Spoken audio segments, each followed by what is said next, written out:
বন্ধুরা কেমন আছেন সবাই? আশা করছি ভালো আছেন। এখন ঘড়ির কাঁটায় সকাল ৮টা। সকালের মিষ্টি রোদ গায়ে লাগিয়ে আমরা এই পথ ধরে এগিয়ে যাচ্ছি আজকে ভোলার দিকে। বাইরে বেশ ঠান্ডা, যেহেতু আমরা মোটরসাইকেল নিয়ে যাচ্ছি আমাদের ঠান্ডাটা একটু বেশিই লাগছে। আবার এই যে গাছের ফাঁক দিয়ে যে সূর্যের আলো পড়ছে সেটাও বেশ উপভোগ করছিলাম। দেখতে দেখতে আমরা চলে আসলাম লাহারহাট ফেরিঘাটে। বরিশাল থেকে ভোলা স্থলপথে যাওয়া যায় না।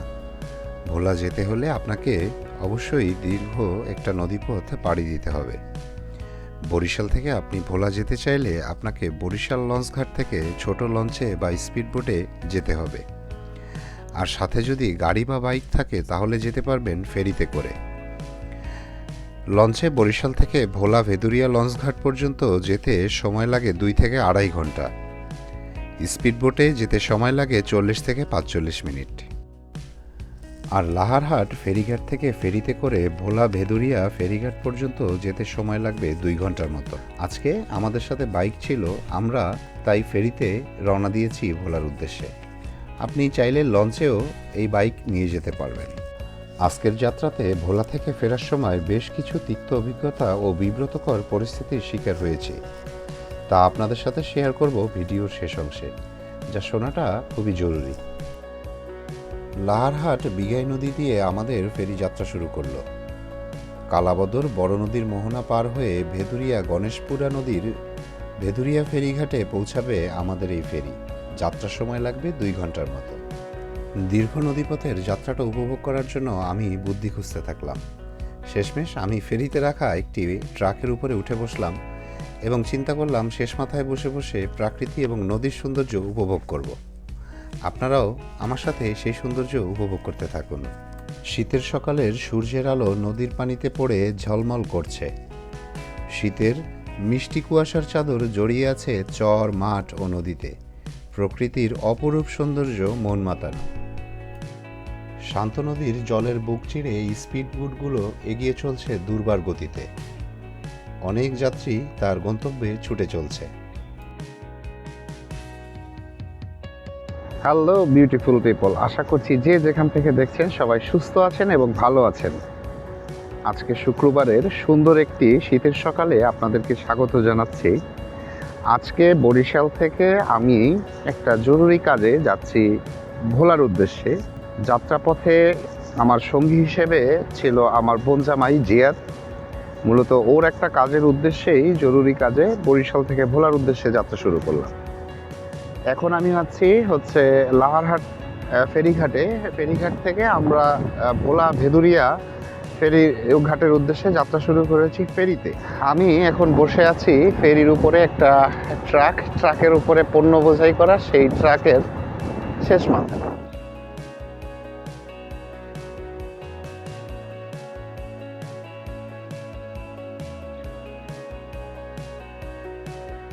শীতের দিনে এরকম নদীতে ভ্রমণ করতে বেশ ভালোই লাগে।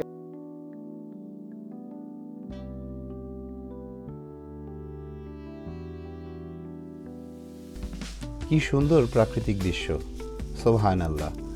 সূর্যের আলো নদীর পানিতে পড়ে কি সুন্দর ঝলমল করছে, যার সৌন্দর্য ভাষায় প্রকাশ করার মতো না। নদীতে যেতে যেতে দেখতে থাকলাম অনেক ধরনের জলযান ছুটে চলছে দুর্বার গতিতে নদীর বুক চিরে। ছুটে চলছে যে যার গন্তব্যে।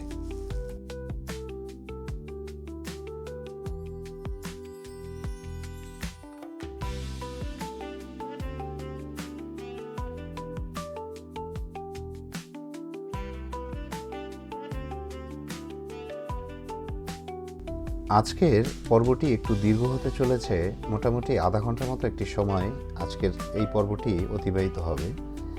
আমি আমার ভিডিওতে সবসময় বলে থাকি আমি একজন প্রকৃতিপ্রেমী মানুষ। প্রকৃতির মাঝে হারিয়ে যেতে আমার ভালো লাগে, প্রকৃতির সৌন্দর্য আমি খুব উপভোগ করি। তাই আমার ভিডিওগুলোর মধ্যে অধিকাংশ জায়গা জুড়ে থাকে প্রাণ প্রকৃতির সৌন্দর্য তুলে ধরার এক প্রয়াস।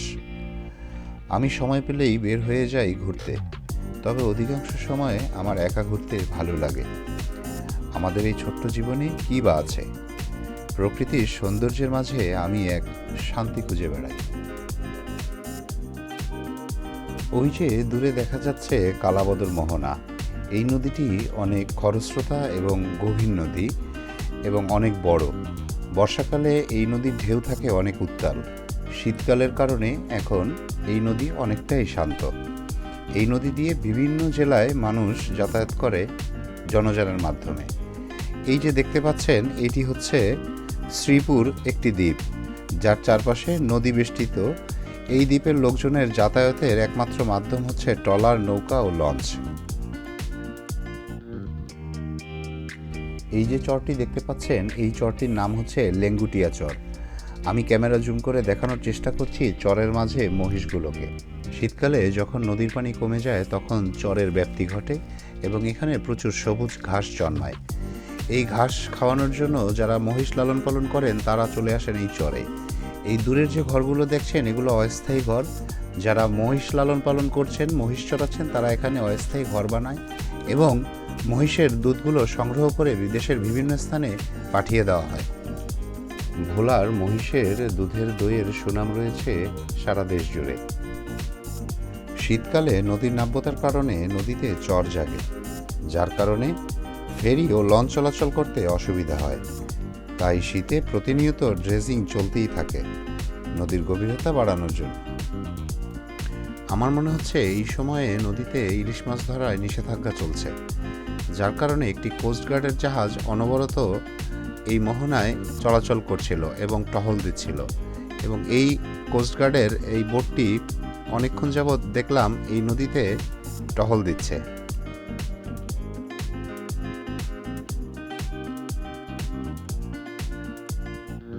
এই জায়গাটির নাম কাজির চর। নদীর পলিমাটি জমে এখানে উর্বর মাটি তৈরি হয়েছে। এখানে প্রচুর পরিমাণ শীতকালীন সবুজ সবজি চাষ করা হয়েছে এবং সবজিতে ভরপুর এই পুরো চর। আমাদের ফেরির পাশ দিয়ে আরেকটি ফেরি চলে যাচ্ছে। এটি ভোলার ভেদুরিয়া ঘাট থেকে ছেড়ে এসেছে বরিশালের লাহারহাটের উদ্দেশ্যে।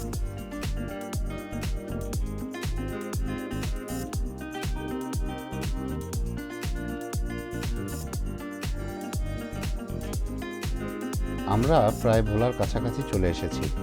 ওই যে দূরে দেখা যাচ্ছে ভোলার ভেদুরিয়া ফেরিঘাট, আর একটু সময়ের মধ্যেই আমরা ফেরিঘাটে ভিড়ে যাব।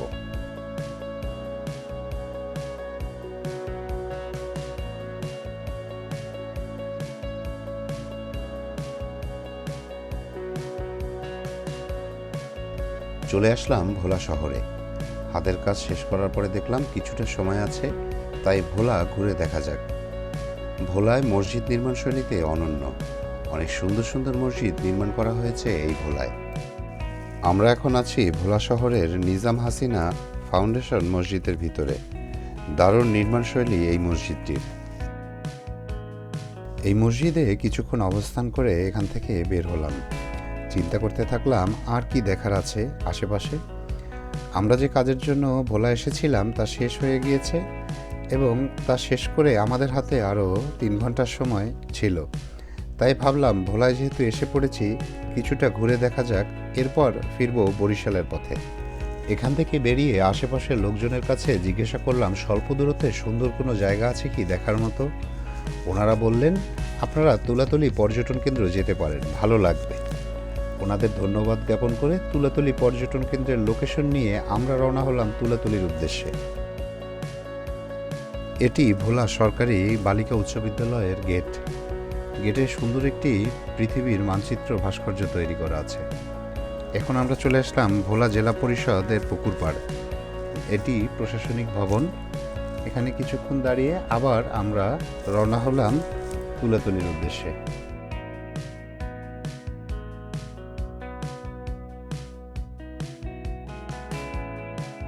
ভোলা সদর থেকে 4 কিলোমিটার পূর্বে এগিয়ে আমরা চলে আসলাম তুলাতলী পর্যটন কেন্দ্রে। জায়গাটি আসলেই অনেক সুন্দর। এই তুলাতলী মেঘনা নদীর অববাহিকায় অবস্থিত। এই নদীটির ওপারেই চট্টগ্রাম বিভাগ শুরু। কি সুন্দর এই তুলাতলী, যা বলে বোঝানোর মতো নয়। এই তুলাতলী নদীর পাড়ে অনেকগুলো সুন্দর সুন্দর রেস্টুরেন্ট ও পিকনিক স্পট আছে।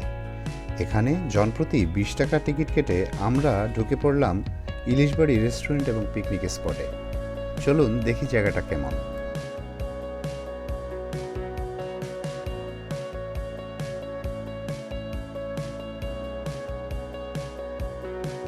নদীর পাড় থেকে 15-20 ফুট উঁচু কাঠামোর উপরে এই ইলিশবাড়ি রেস্টুরেন্ট ও পিকনিক স্পটটি বানিয়েছে। এখানে একটা ওয়াচ টাওয়ার আছে। আমরা সেই ওয়াচ টাওয়ারে উঠে নদীর সৌন্দর্য দেখতে থাকলাম।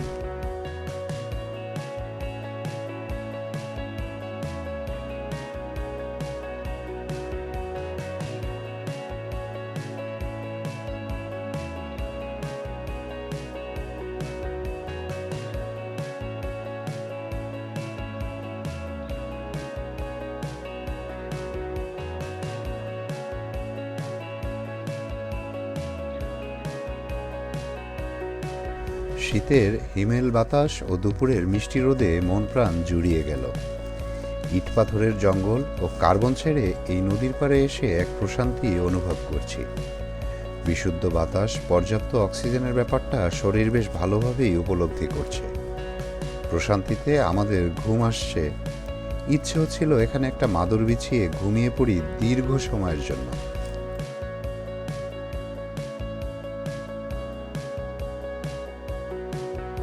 এই শীতে নদীর পাড়ের হিমেল বাতাসটা ছিল বেশ উপভোগ করার মতো। বেশ আরাম অনুভব হচ্ছিল অন্তরে। এখানে নিজেকে নিজে সময় দেওয়া এবং ঘুরতে আসার মতো, মন ভালো হওয়ার মতো একটা জায়গা।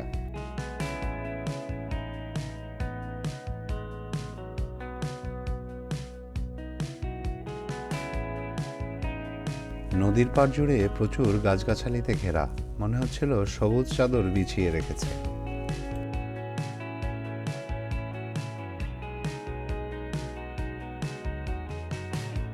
ছুটির দিনগুলোতে এখানে প্রচুর লোকের সমাগম হয়। যেহেতু এখন দুপুরবেলা, তাই এখনও সেরকম লোক সমাগম হয়ে ওঠেনি। হয়তো বিকেলের দিকে এখানে প্রচুর লোকজন আসবেন এই প্রাকৃতিক সৌন্দর্য দেখার জন্য।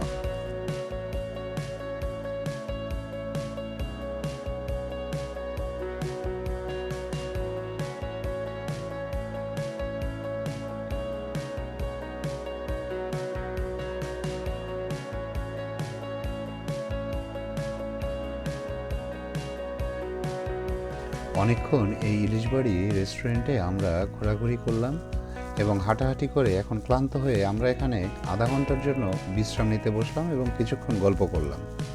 গল্প করে এখন দেখলাম ঘড়ির কাঁটা আমাদের ফেরার ইঙ্গিত দিচ্ছে। আমরা আস্তে আস্তে করে বরিশালের উদ্দেশ্যে রওনা হলাম এখান থেকে।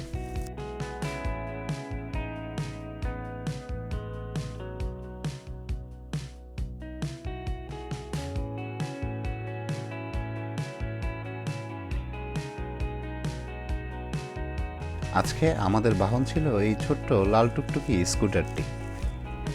ফেরার পথে ভাবলাম আমরা লঞ্চে করে ফিরব বরিশাল। ভেদুরিয়া লঞ্চঘাটের উদ্দেশ্যে যাত্রা শুরু করলাম। ওখান থেকে লাহারহাট লঞ্চঘাট এসে নামব, কিন্তু ওটা ছিল আমাদের ভুল সিদ্ধান্ত। ফেরার পথে দেখলাম একটি নবনির্মিত শিশু পার্ক। একটু দাঁড়িয়ে দেখলাম কি আছে ওখানে।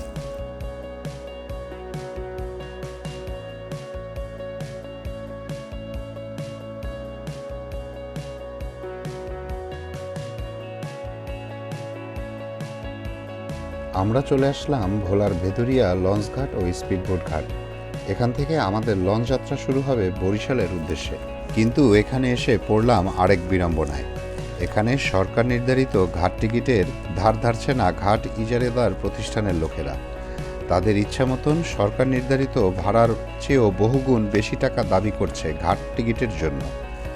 এ নিয়ে আমি বাধা দিলাম ও সরকারি নির্ধারিত চার্টের সমপরিমাণ টাকা দিতে চাইলে তারা খারাপ ব্যবহার শুরু করে ও সরকারি চার্ট খুলে ফেলে দেওয়ার কথা বলে। তাদের বাড়তি টাকা দেওয়ার পরে আমি চাইলাম টাকার রসিদ। তারা বলে কোনো রসিদ নাই। এ যেন এক মগের মূল্য। এ পথের নিয়মিত যাত্রীদের সাথে কথা বলে জানলাম এরা তাদের অত্যাচার এভাবে হেনস্থা হয় প্রতিনিয়তই। আমি আমার পরিশোধকৃত টাকার কোনো রসিদ পেলাম না, বরঞ্চ তাদের দ্বারা হেনস্থা হয়ে বাধ্য হয়ে লঞ্চে উঠলাম এবং আমার স্কুটি আমি লঞ্চে উঠালাম। এখানেও তারা আমার কাছ থেকে অনেক টাকা নিল। লঞ্চ ছাড়তে কিছুটা বিলম্ব হওয়ায় আমি পল্টুনে ঘোরাঘুরি করতে থাকলাম। ইলিশ ঝাটকা ধরার নিষেধাজ্ঞা থাকা সত্ত্বেও এখানে জেলেরা দেখছি অনেক ধরনের ছোট ছোট ইলিশের ঝাটকা এবং কিছুটা বড় ইলিশ বিক্রি করছে, এবং অনেকেই যাত্রাপথে তাদের পরিবারের জন্য এখান থেকে বেশ কম দামেই ইলিশ মাছ কিনে নিয়ে যাচ্ছেন। এখনও আরও বিড়ম্বনা বাকি, বলছি একটু পরেই। আমাদের লঞ্চ ছেড়ে দিল ভেদুরিয়া লঞ্চঘাট থেকে লাহারহাট লঞ্চঘাটের উদ্দেশ্যে।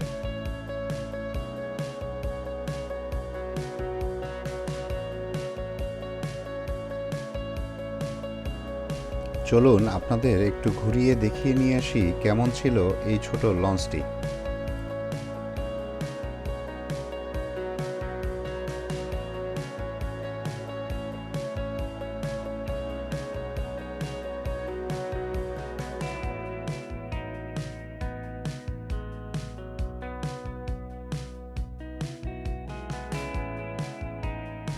যাত্রাপথে কারো যদি ক্ষুধা লাগে তাহলে আপনি এই ক্যান্টিন থেকে চড়া মূল্যে যে কোনো জিনিস কিনে খেতে পারবেন। এখানে বাইরের থেকে একটু বেশি দাম দিয়ে আপনাকে পণ্য কিনে খেতে হবে। এটি এই ছোট লঞ্চটির ইঞ্জিন রুম। এই ইঞ্জিনের মাধ্যমেই লঞ্চ চলে।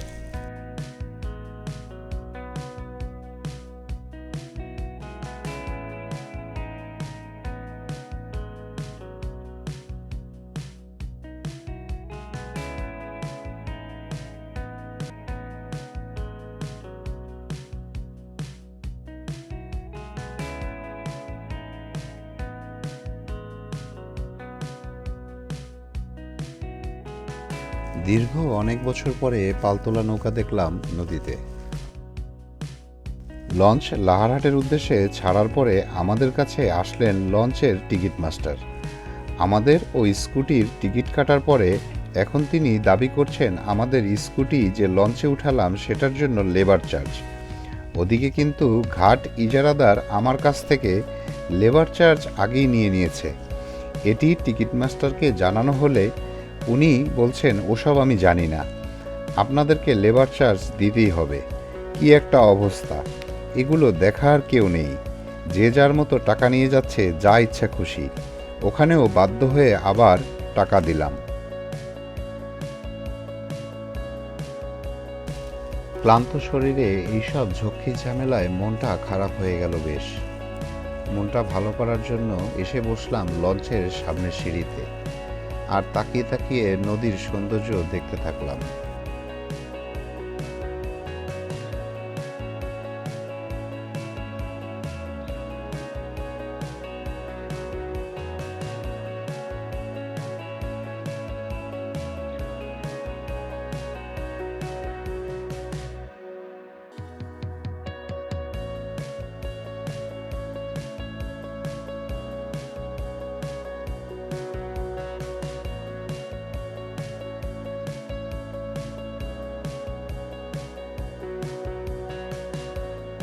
লঞ্চটি এসে ভিড়ল শ্রীপুর লঞ্চঘাটে।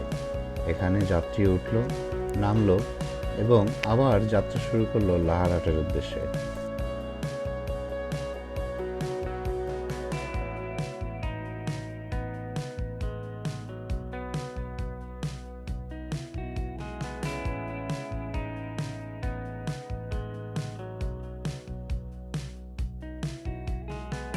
নদীর দিকে তাকিয়ে তাকিয়ে ভাবছিলাম নদীর মতো আমাদের জীবনেও আছে ঢেউ, আছে ভাঙা গড়ার খেলা। অনেক কিছু দিয়ে যাবে, আবার অনেক কিছু নিয়েও যাবে।